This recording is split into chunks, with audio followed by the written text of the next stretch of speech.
সিরাজগঞ্জ জেলার রায়গঞ্জ উপজেলার ভদ্রঘাট এলাকা, সেখানকার ছোট্ট গ্রাম কুটিরচর।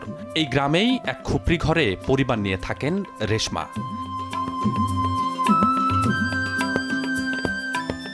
রেশমার বড় বোনের বিয়ে হয়ে যায় বছর কয়েক আগেই।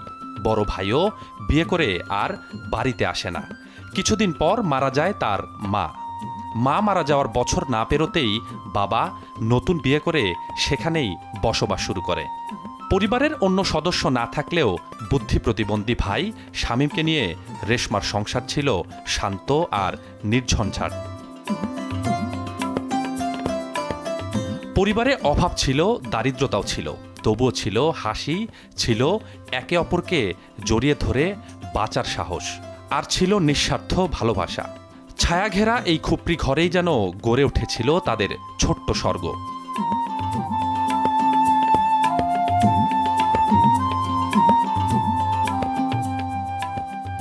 পরিবারের সচ্ছলতা ফেরাতে রেশমা যোগ দেন বাড়ির পাশে একটি প্রতিষ্ঠানে। একটু একটু করে গুছিয়ে উঠছিল তাদের জীবন। ক্লান্তির ভেতরেও ফিরছিল স্বস্তি। আসতে শুরু করেছিল ছোট ছোট স্বপ্নের আলো। শামীম আর রেশমার মতো এই গ্রামের বেশিরভাগ মানুষের ঘরেই ছিল সুখ আর শান্তি। কিন্তু কথায় আছে, সুখ নাকি বেশি দিন টিকে থাকে না। হ্যাঁ, এটাই সত্যি হয়। হঠাৎ এই গ্রামে নেমে আসে ভয়ঙ্কর এক অন্ধকারের ছায়া। ঘটে ভয়াবহ নৃশংস একটি ঘটনা, যা শুনলে শিউরে উঠবেন আপনিও।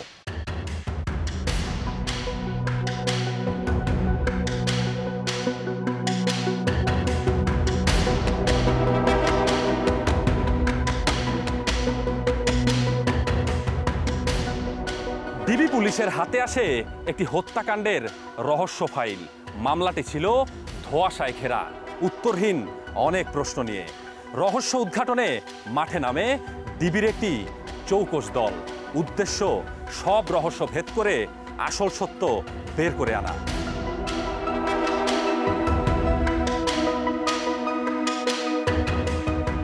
সিরাজগঞ্জ ডিবি পুলিশের একটি দল নেমে পড়ে একটি খুনের রহস্য উদ্ঘাটনে। তবে যতই এগোতে থাকেন ততই রহস্য ঘন হতে থাকে। কারা জড়িত, কেন ঘটল এই হত্যাকাণ্ড, কিছুতেই খুঁজে পাচ্ছিল না স্পষ্ট উত্তর। তাদের সামনে এখন একটাই প্রশ্ন, কিভাবে এই জটিল রহস্যের ইতি টানবেন তারা? ইতিমধ্যে 2 মাস পেরিয়ে গেছে। তদন্তকারী কর্মকর্তা হতাশ হয়ে পড়েন কোনো ক্লু খুঁজে না পেয়ে। সিরাজগঞ্জ জেলায় কামারখন্দ থানা এলাকার এসিআই ফুডসের পাশে আমরা একটি অজ্ঞাতনামা লাশ পাই। এটা ছিল কুচুরিপানাযুক্ত একটা পুকুর, তার ভিতরে এটা পেয়েছিলাম এবং এটা তাৎক্ষণিকভাবে আমরা কোনো ক্লু পাইনি। এটা ছিল সম্পূর্ণরূপে ক্লুলেস।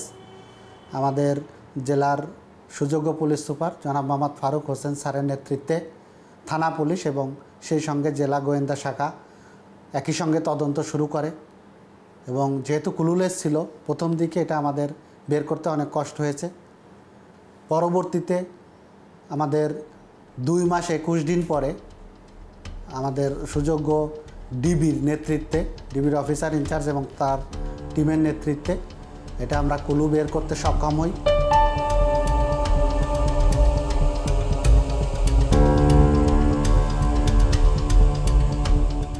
ঠিক তখনই সামনে আসে তপু নামের এক সন্দেহভাজন ব্যক্তি। তাকে ঘিরেই তদন্তের নতুন মোড় পায় সিরাজগঞ্জ ডিবি পুলিশ। হাতে আসে এক গুরুত্বপূর্ণ ক্লু, যা হতে পারে এই রহস্যের চাবিকাঠি। ঘটনার দিন 2 তারিখেও প্রচুর মেসেজ এবং সে শুরু থেকে আমার সাসপেক্ট। আমার তখন অনেক আগ্রহ লাগে যে এই এসএমএসের মধ্যে কি আছে, আমার জানা দরকার। পরবর্তীতে আমি আমার ঊর্ধ্বতন কর্তৃপক্ষের অনুমতি নিয়ে আমি সেই মেসেজ প্রযুক্তির মাধ্যমে নিয়ে আমি অবাক হয়ে যাই যে সেই মেসেজের মধ্যে 2 তারিখ রাত 10টা বাজে মারার বর্ণনা। সেখানে ছেলেটা মেয়েটাকে, তার গার্লফ্রেন্ডকে এই মানে একটা লাশ মরে গেছে, মাত্র মারা গেছে, তাদের মধ্যে কথাবার্তা হচ্ছে। এই মেসেজের কথোপকথন ছিল এমন কিছু। তো এই প্রথম আমার মামলা 2 মাস 2.5 মাস শেষ। আমি জানি, আমার ধারণা এই ক্যারেক্টারগুলো এটা করতে পারে, এই চরিত্রগুলা, কিন্তু কে করতে পারে কি জন্য এইটা ছিল না। এই প্রথম আমি একজনকে পাইলাম যে আমাকে অস্বীকার করতে পারবে না যে আমি ঘটনা জানি না। তাহলে কে এই সন্দেহভাজন ব্যক্তি? কি এমন সূত্র যা তদন্তকে নিয়ে যাচ্ছে অন্য এক মোড়ে? রহস্য এখনো গভীর। তবে আমরা ফিরে যেতে চাই সেই পরিবারের কাছে। মনে আছে নিশ্চয়ই রেশমা আর শামীমের কথা, যাদের চাকরি হওয়ার পরে ভালোই চলছিল তাদের জীবন। এখন কেমন আছেন তারা জানতে চাই আমরা।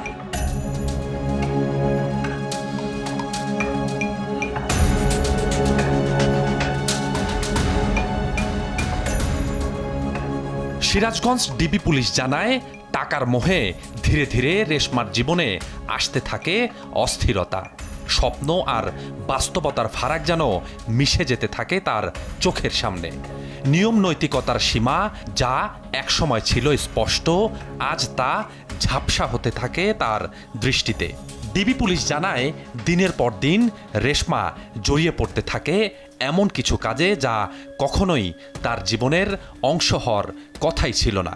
আসলে একসময় অভাব এসে গিলে ফেলে সব কিছুই।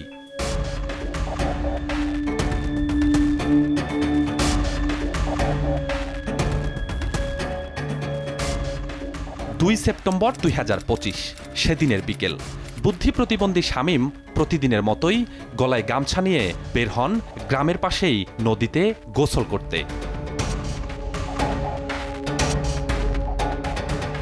বিকেল গড়িয়ে রাত, কিন্তু গোসল শেষে শামীম এখনও ফেরেননি বাড়িতে। ভোর হয়ে যায়, দেখা নেই শামীমের। কোথায় গেল শামীম? খোঁজাখুঁজি শুরু করে তার বোন রেশমা। সেদিন তার বাবা বাড়িতেই ছিলেন। ছেলেকে না পেয়ে পাগল প্রায় তিনিও। অনেক খোঁজাখুঁজির পর কুলকিনারা না পেয়ে পুলিশের দ্বারস্থ হন রেশমা ও তার বাবা।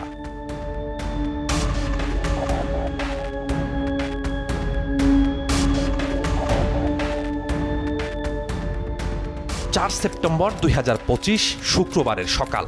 নিরিবিলি গ্রামটিতে হঠাৎ নেমে আসে কালো মেঘের ছায়া। সকালের আলো ফোটার সাথে সাথে কাঁপন ছড়িয়ে পড়ে পুরো এলাকায়। গ্রামের পাশেই একটি পুকুরের কিনারায় পাওয়া যায় গলায় গামছা পেঁচানো, ক্ষত বিক্ষত, এসিডে ঝলসানো, অর্ধগলিত একটি লাশ। শামীমকে শনাক্ত করে তার বাবা। শামীমের পরিবারে যেন পাহাড় ভেঙে পড়ে। শোকে পাথর হয়ে পড়েন তার বোন রেশমাও।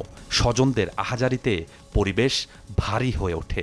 শামীমের এমন পরিণতিতে প্রতিবেশীরাও হতভাগ।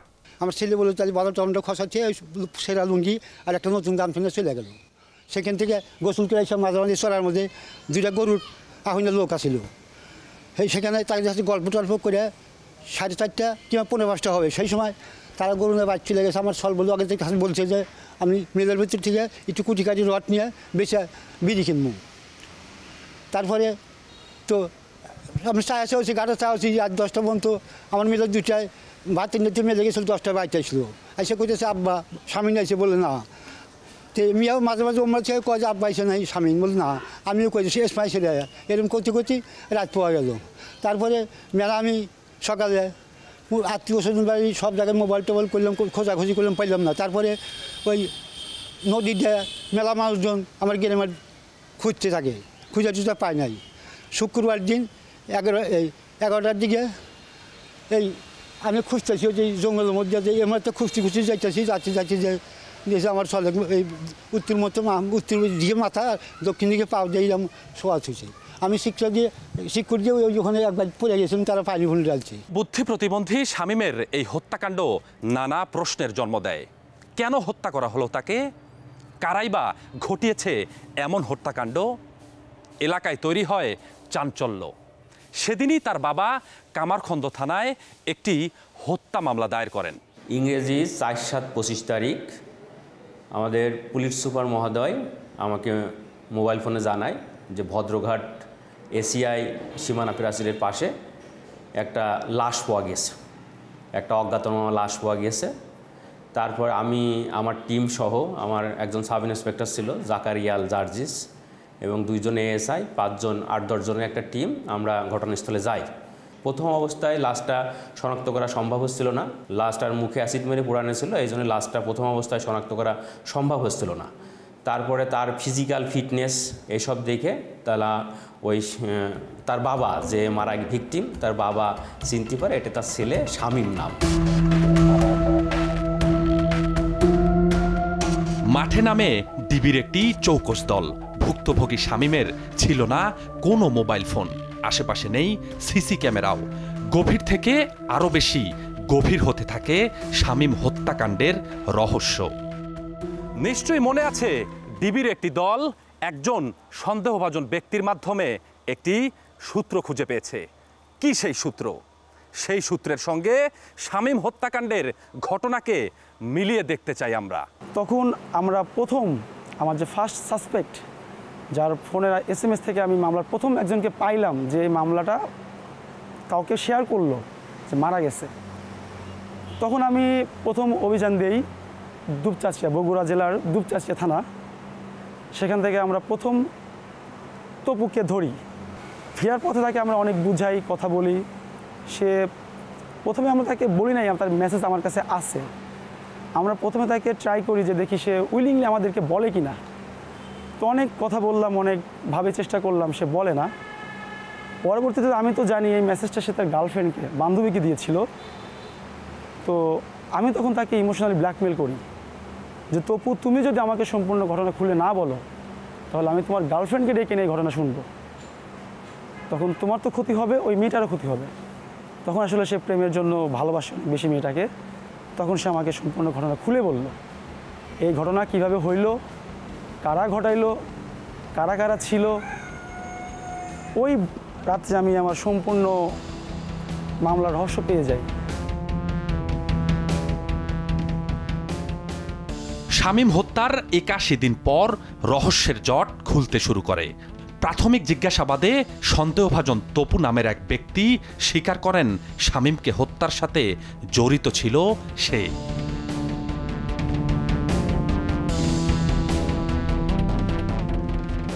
তার বর্ণনায় উঠে আসে চাঞ্চল্যকর এক ভয়ঙ্কর তথ্য, যে তথ্যে হতভম্ব হয়ে পড়ে খোদ ডিবি পুলিশও। বুদ্ধি প্রতিবন্ধী শামীমকে নাকি হত্যার মূল পরিকল্পনা করেন তার আপন ছোট বোন রেশমা। আমরা যখন প্রথম শুনতে পেলাম যে তার বোন, নিজের বোন এই মার্ডারটি করিয়েছে, তখন শুধু আমি নয়, পুরো এলাকা স্তম্ভিত হয়ে গেছিল যে বোন তার নিজের ভাইকে এইভাবে মার্ডার করতে পারে।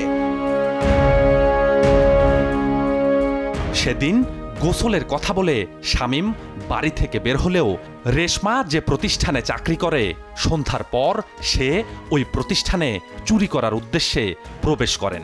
সেখানে সে সময় উপস্থিত ছিল রেশমার বেশ কয়েকজন সহযোগী। তারা শামীমকে ধরে নিয়ে যায় পাশেই হাবিজা নামে একজনের বাড়িতে। রেশমাকে খবর দিলে সে তার 2 সহযোগী নিয়ে হাবিজার বাড়িতে প্রবেশ করে। রেশমা তার আপন ভাই শামীমকে হত্যা করতে সাথে নিয়ে আসে অ্যাসিডের জারকিন। রেশমার নির্দেশে গোলাম মোস্তফা ও সুমন চন্দ্র ভৌমিক তার হাত চেপে ধরে। এ সময় সেখানে থাকা শফিকুল ইসলাম শামীমের বুকে ছুরিকাঘাত করতে থাকে, আর রেশমা তার সাথে নিয়ে আসা অ্যাসিড ঢালতে থাকে তার ভাইয়ের শরীরে। নিস্তেজ হয়ে যায় শামীমের দেহ।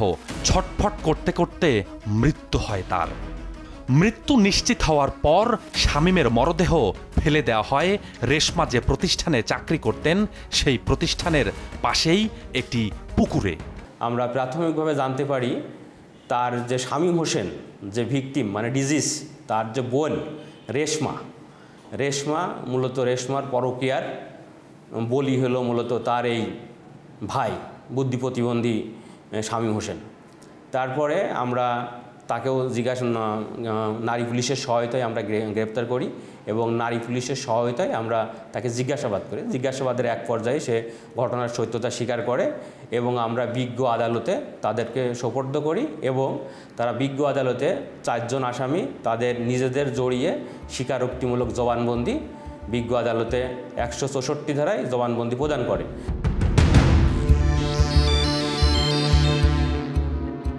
রেশমা ও তার সহযোগীদের ধরতে অভিযান চালায় ডিবি পুলিশ। আটক করা হয় রেশমাকে।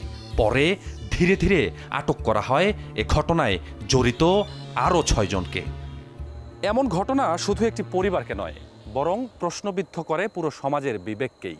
যেখানে অনৈতিকতার প্রতিবাদে প্রাণ হারাতে হয় আপন ভাইকে, সেখানে হারিয়ে যায় মানবতার সামান্যতম মূল্যবোধ। আমরা যদি নিজেদের পরিবারের সকল অন্যায় ঠেকাতে না পারি, তাহলে সমাজে কি ন্যায় প্রতিষ্ঠা পাবে? কিন্তু সমাজে ন্যায় প্রতিষ্ঠার দায়িত্ব তো আমার, আপনার, সবারই।